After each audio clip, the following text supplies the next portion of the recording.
Spider-Man does whatever a spider can. He's sometimes dark, he's sometimes light, and that is what we're going to be talking about tonight. So what is going on, all you nerdy folk out there? My name is Jack, and we heard you all loud and clear, so welcome to part 2 of the top 10 dark alternate versions of Spider-Man. Now, if you haven't checked out part 1 yet, that is totally okay. It's not like there's really any spoilers or anything like that, but I recommend you check it out eventually. But enough of me rambling though, let's talk about some other dark Spider-Men. Coming in at number 10, we have Spider-Wolf. Now, not a whole lot is known about this version of Spider-Man or his origin other than that he hails from Earth 13,989, a universe that is a little bit more gothic and assumed to be home to a number of werewolves. Now, the Spider-Man of this universe is no exception, but you probably already guessed that based off of his appearance alone. Going by the name Spider-Wolf, he has all the normal powers you would normally associate with Spider-Man, combined with the strength and the speed of a werewolf, which, as one can imagine, would make him incredibly powerful and a little bit scary to be around. Realizing this, the villain Karn sought out to defeat Spider-Wolf before he was recruited by the heroes of the Spider-Verse, as he could have been one of the Spider Army's most powerful allies. Karn is successful in taking him out for good before moving on to the other Spider-Folk in hopes of outsmarting the Spider Army. Created by Dan Slott, this is unfortunately all we know about this version of Spider-Man. Maybe we'll see him again in the future, who knows, but why not check him out for yourself in their first and last appearance in 2015's Amazing Spider-Man Volume 3, number 11. Number 9, we have Man-Spider. Now, there have been multiple iterations of Man-Spider throughout the years, such as the one that appeared in 1982's Marvel Fanfare number 1, when Spider-Man was exposed to a machine that turned people into primitive monsters, making him the Man-Spider, or in 1971's The Amazing Spider-Man number 100, when Peter tried to cure himself of his powers, but instead mutated them further, giving him 6 arms. I want to focus on Peter Parker, who is Earth 6078, because although his story isn't dark, like dark full of murder, it is dark as in he loses what makes him the lovable hero. Now, in this iteration, Peter gains his powers in a similar manner to ours, but Aunt May dies in an accident instead of Uncle Ben. This, for some reason, leads Peter to reveal his powers to his uncle, asking him to be his showbiz manager. And needless to say, like many talented folk, Peter ended up getting a very big head and started neglecting his duties as a hero, showing off his powers for fame and profit instead, while other heroes took care of the villains. Now, this caused some serious strain on his relationship with Uncle Ben, and it eventually got to the point where they stopped talking, and Peter just sends him money now out of habit to feel less guilt. Check out this sad excuse of a Spider-Man in his first appearance in 2006's Friendly Neighborhood Spider-Man number 8.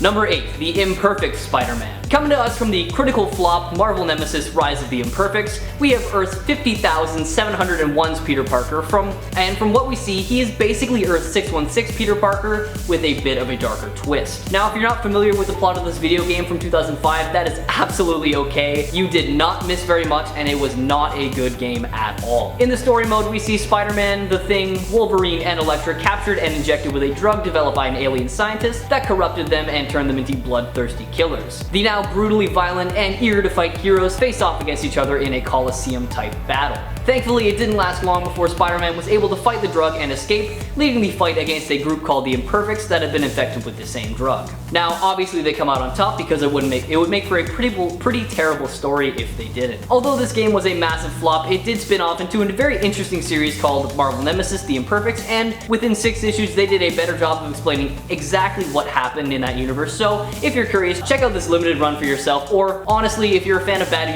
video games and you still have a GameCube lying around, maybe try and find the game. Number 7, SPIDER-CYBORG. On the apocalyptic Earth 2818, operating in the year 2099 AD, we have a slightly darker version of Peter Parker who, alongside his spider abilities, gains some cybernetic enhancements as well. Equipped with cybernetics covering most of his body, giving him stronger legs, metallic claws, enhanced vision, and even a sonic cannon for an arm, this Spider-Man does not come to play. Essentially, Spider-Cyborg was the perfect combination of Marvel Spider-Man and DC Cyborg, making him into one of the most powerful heroes in the Spider-Verse. Now, unfortunately, like many of the other strong alternate Spider-Men, Spider-Cyborg was immediately targeted by the villain Karn due to the threat that he posed. However, the superior Spider-Man appeared just in the nick of time and defeated the villain. Joining forces with the superior Spider Army, Spider-Cyborg attempts to defeat Karn alongside the other Spider heroes, but is eventually destroyed by Deimos when the Inheritors invaded their home base on Earth 928. Now, that's all we know about this Peter Parker, which is kind of disappointing because he definitely has a badass backstory, otherwise he wouldn't have so many cybernetic enhancements. If you know anything more about this character, well, let me know in the comments below, but in the meantime, why not check out his first appearance in 2014 Superior Spider-Man number 33.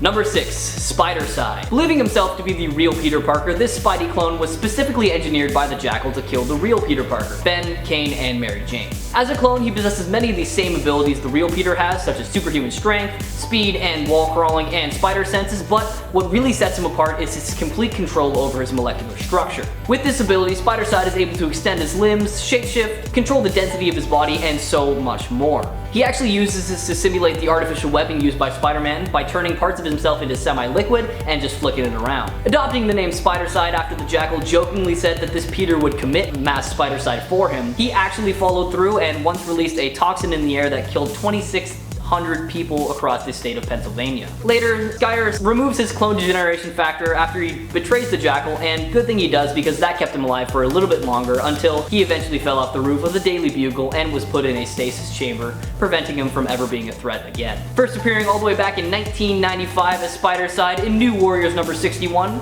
Check out this clone's short run as part of the Spider family for yourself. Number 5. Peter Parker, Earth 70,237. Many years into the future, we get a glimpse into the life of a retired Spider-Man who now spends his days working in a flower shop. MJ has already passed away due to radioactivity from what I guess I'll refer to as Peter's lovin'. You probably all know what I'm talking about, and there are actually no more heroes or villains around as a new merciless police force known as the Rain control the city. J. Jonah Jameson of all people is actually the one to convince Peter to take up the mantle of Spider-Man once again to free the city from the Rain. However, this has proven to be a very difficult task, as Mayor Waters does whatever he can to stand in his way. Facing off against the elderly Sinister Six, Peter learns to conquer his demons and truly begins his triumphant return as the friendly webhead. As he is a bit older than most Spider-Men, his reflexes are a little bit rusty and he is more vulnerable to attacks despite having his superhuman durability. After an all-out battle with Rain and Venom, who turned out to be Mayor Waters' assistant, Peter comes out victorious and the world goes back to the way it should be, full of heroes and villains. This version of Peter doesn't get to enjoy the return of heroes for long as he is murdered by Deimos, having his head crushed by Mary Jane's tombstone. If you're interested, check out this alternate Spider-Man in 2007 Spider-Man Reign number 1.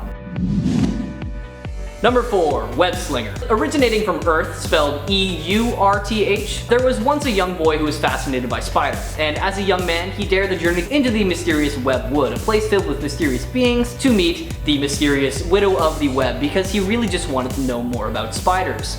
Impressed by him, she used her magical abilities to give him all the powers of the Spider Kingdom with one condition attached. He could never use the powers for his own interest. Now, these powers weren't really too much to write home about considering spiders don't have too much going on for them. He really just gained extra limbs and web generating abilities. Not long after, his uncle was in trouble and the boy ended up using his powers to save him, which really angered the widow, causing her to curse the boy. From that day forward, he lived out his life as a monstrous looking spider-human hybrid. Deciding to isolate himself from society, the boy took up the name Webslinger and became the guardian of Webwood. However, despite all the good he does as Webslinger, he is still seen as no better than the criminals he fights due to his monstrous appearance. Give his story a read for yourself in 2000's Avatar Covenant of the Shield number 2. Number 3, we have Spider-Man Noir. Raised by his Aunt May and Uncle Ben during the Great Depression, this Peter was raised to believe that good could triumph over evil no matter what. Now, gaining his powers after an antique spider statue breaks open and he is bit by a horde of spiders, he awakens the next day with these arachnid-like abilities, such as being able to shoot organic webs from his wrists, spider senses, and of course the signature superhuman abilities of every Spider-Man. Equipped with his signature Spider-Man Noir suit modeled after his uncle's World War I airman uniform, Peter stealthily moves about in the shadows, taking down baddies with his spider powers and revolvers. This Peter is pretty interesting because in the beginning of his career, he seemed to have no problem killing villains, killing the Vulture before he could murder his Aunt May. But later on, he seemed to grow conscious and instead relied more on his powers than on his firepower. As a member of the Superior Spider Army, we saw him stationed on Earth 928, and he was a fairly key member of the war until he was very badly injured by Bricks and Bora, and had to kinda sit the rest of it out and do whatever he could from behind the scenes. Outside of that storyline, we have seen him fight the likes of his Earth's Norman Osborn and the Chameleon, and we even got to see him in the animated movie Spider-Man Into the Spider-Verse, where he was voiced by Nicolas Cage. Now, if you're wondering why I included him on this list today since he doesn't really have a dark attitude to the world, here's why. My reasoning is because he literally grew up during the Great Depression, one of the darkest times in human history, and had to deal with some pretty dark subject matter while fighting the urge to succumb to it. So, I highly recommend you check out Spider-Man Noir for yourself in his first appearance in 2009, Spider-Man Noir number 1. Coming in at number 2, we have Last Stand Spider-Man. Now this version of Spider-Man is a possible future Peter Parker that we get to see thanks to Madam Web. In this future, Peter kills Kraven the Hunter to avenge the deaths of Kane and Maddie Franklin, and this sort of flips some switch in Peter because from that point on he was much darker and deadlier. Adopting a new costume and title as an anti-hero, this version of Spider-Man is kicked out of the Avengers for good and winds up hurting his loved ones so badly, leaving him all alone with no one to worry about. All of his quote-unquote heroic deeds do eventually catch the attention of the police, and he goes on the run as a fugitive. Years later, as an old man, Peter visited his Aunt May's grave, aware that his younger self was actually hiding in the shadows watching his every move. Peter was confronted by the NYPD, and though he was given the choice to surrender and admit to his crimes, he refused and fought against them until he was shot down and killed. Now, I know we've talked about darker versions of Peter that are okay with killing and whatnot, but what sets Last Stand apart is that he seems he eventually realized what he was doing was probably not the best, and he felt the only way to atone for his sins was to actually die. Now, I highly recommend you check the story out for yourself because it is a great read, so head on over to 2003's Amazing Spider-Man Volume 2, number 58. And finally, number 1, we have Peter Parker Earth 8351. Known as Assassin Spider-Man, this universe's Peter Parker becomes an assassin working alongside Wolverine. Leaving basically all aspects of his old life behind, including his longtime girlfriend Mary Jane, this Spider-Man is the complete inverse of his 616 counterpart. We later find out during the events of Edge of the Spider-Verse that Peter left his old life behind to protect his loved ones, as he states that with great power comes great responsibility and even greater enemies. Shown to be always serious, lacking his signature quips and jokey demeanor in battle, likely because he has no problem coping with the situation like his mainstream counterpart, this Spidey has shown no qualms about killing and does whatever it takes to get the job done. Now this is likely due to his friendship with Wolverine, having adapted to his personality to better fit their job style. Having received formal training to hone his skills, this Peter possesses highly refined versions of the Spidey powers we all know and love. The most impressive being his spider senses, which is honed so much that he just seems to know things, even to the point that he knows what's going on before his opponent could think about it. So, beating him is nearly impossible to do thanks to this precognition. He's also a master at hand-to-hand combat, able to defeat Black Widow with ease, and a master marksman, able to use any gun he gets his hands on. Added as a member of the Superior Spider-Man's Superior Spider Army, he alongside the other Spider-Men of the multiverse take on Karn. However, he is unfortunately defeated by the likes of Deimos' clone. Appearing for the first time in 2008's What If Spider-Man vs. Wolverine number 1, why not check this cold webhead out for yourself? Well, that'll be it for this video, everyone. Do you think there are still some darker versions of Spider-Man out there that you'd like to hear us talk about? Let us know in the comments below. Maybe we'll have enough to throw together a part 3. Don't forget to subscribe to Top 10 Nerd to stay up to date on all things nerdy, and why not ring that notification bell so you know whenever we upload a video. As always, my name is Jack. Thank you so much for watching, and make sure to stay nerdy, my friends.